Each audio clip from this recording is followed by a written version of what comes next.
सिर्फ वर्षा होने से किसानों की सोयाबीन की फसल खराब होने से हजारों की तादाद में कांग्रेस नेता विजय सिंह गौतम एसडीएम को ज्ञापन देने पहुंचे और ज्ञापन के माध्यम से अवगत कराया कि महतपुर तहसील के समस्त गांव में किसानों की सोयाबीन की फसल पूरी तरह बर्बाद हो गई है।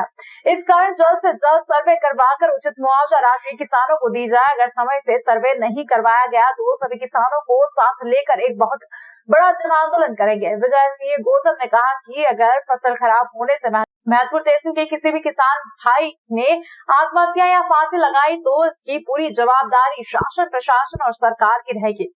विजय सिंह गौतम ने सरकार को आड़े हाथों लेते हुए कहा कि शिवराज सरकार में अत्याचार की पराकाष्ठा हो चुकी है, जिसमें किसी पर धारा 110 लगा दी जाती है, कोई जिला बदर हो जाता है, किसकी गिरफ्तारी हो जाएगी, कोई भरोसा नहीं।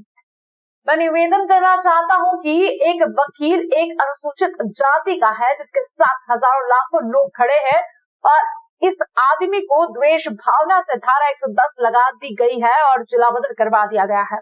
गौतम ने कहा है कि वास्तव में अगर एडवोकेट नागूलाल मालवी दोषी है, अपराधी है तो सजा मुझे भी मिलनी चाहिए और उसे भी। अगर दोषी नहीं है और राजनीतिक विचारधारा से उस पर कार्रवाई की गई है तो कांग्रेस पार्टी का हर एक कार्यकर्ता नागूलाल मालवी के साथ खड़ा है और अगर नागूलाल मालवी के साथ अन्याय हुआ है तो हम सब कांग्रेस के एक एक कार्यकर्ता मिलकर जो भी कदम उठाना पड़े उठाएंगे। किस पे 110 लग जाएगी, कौन जिला बदर हो जाएगा, किसकी गिरफ्तारी हो जाएगी, कोई भरोसा नहीं है कल तक के लिए।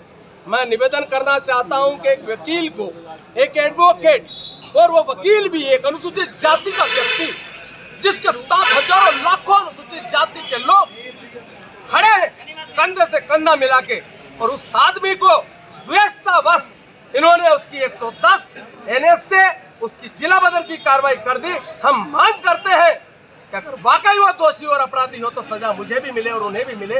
अगर उसका दोष नहीं है और राजनीतिक कुत्सित विचारधाराओं से उसके साथ अगर अन्याय किया गया है तो मैं विश्वास दिलाता हूं शासन और प्रशासन को कि कांग्रेस का एक कार्यकर्ता नागूलाल मालवी के साथ खड़ा है, न्याय के साथ खड़ा है। अगर इस विधानसभा क्षेत्र में किसी के साथ भी अगर अन्याय हुआ तो हम जो करना पड़ेगा, जिस तरह करना पड़ेगा, चाहे हमें शांतिपूर्वक धरना देना पड़े, चाहे अन्न छोड़ना पड़े, चाहे हमें जिस तरह की कार्रवाई करनी पड़े, हम करने को तैयार हैं और हजारों लोग सड़कों पे निकलेंगे। इस अन्याय को बंद करिए। अगर ये अन्याय इसी तरह चलता रहा तो एक दिन बहुत बड़ा विद्रोह खड़ा हो जाएगा और जनता सड़कों पे आ जाएगी। एक अनुसूचित जाति के व्यक्ति पर, एक ऐसा व्यक्ति भलाई समाज का जिस पे आपने जिस तरह की कुत्सित भावना से, जो कि बाबा साहब अम्बेडकर का भक्त है, जो अनुयायी है इस भारत देश के संविधान का, उसके साथ में एक एडवोकेट है, एक वकील है, एक अधिवक्ता है, उसके साथ तक जिस तरह राजनीतिक द्वेषता से आपने कार्य किया है, थोड़ा दिन और है, थोड़े दिन और कम पड़ रहे, कोई बात नहीं, पर मैं आपसे विनती करना चाहता हूं कि उसके साथ न्याय मिले। ये पूरी कांग्रेस पार्टी हमारे किसी भी अन्याय के खिलाफ हमेशा लड़ती रहेगी और अंतिम सांस तक कांग्रेस लड़ती है। जब अंग्रेजों से देश आजाद करा दिया तो ये तो बहुत छोटी बात है। कांग्रेस के लहू का एक एक टुकड़ा, कांग्रेस के कार्यकर्ता की एक एक बूंद हजारों लाखों बूंद में प्रविष्ट हो जाएगी और शामिल हो जाएगी। और मैं विश्वास दिलाता हूं कि न्याय तो हो के रहेगा, उसके लिए कुछ भी करना पड़े कांग्रेस पार्टी करेगी। बस यही कहना चाहता हूं। आप सभी को मेरा प्रणाम। जय श्री राम।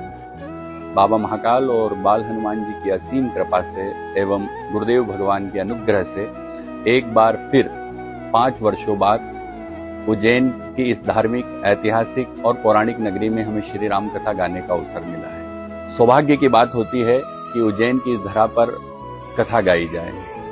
हम लोग विगत 4 दिन पहले बैठे थे और निर्णय हुआ कि 11 सितंबर से शाही सवारी के दिन से श्री राम कथा हम कर सकते हैं। मैं जानता था कि यह समय कम है किसी भी कथा को भव्य रूप देने के लिए, लेकिन जब सौभाग्य की बात हो और सौभाग्य को टालना ये उचित नहीं है। निर्णय किया कि 11 सितंबर से 19 सितंबर तक सामाजिक न्याय परिसर में प्रतिदिन 3:30 से 7 बजे तक ये कथा होगी। समिति प्रयास कर रही है आप सब लोगों तक पहुंचने का, संवाद करने का, निमंत्रण देने का, लेकिन मैं जानता हूं समय कम है, हो सकता है आप सब तक निमंत्रण ना पहुंच पाए, तो मेरे इस वीडियो को मेरे निमंत्रण पाती समझिएगा और मेरी समस्त उज्जैन के नागरिकों से अनुरोध है कि इस 9 दिवसीय श्री राम कथा में सपरिवार सम्मिलित होइए, कथा का श्रवण कीजिए। धन्यवाद।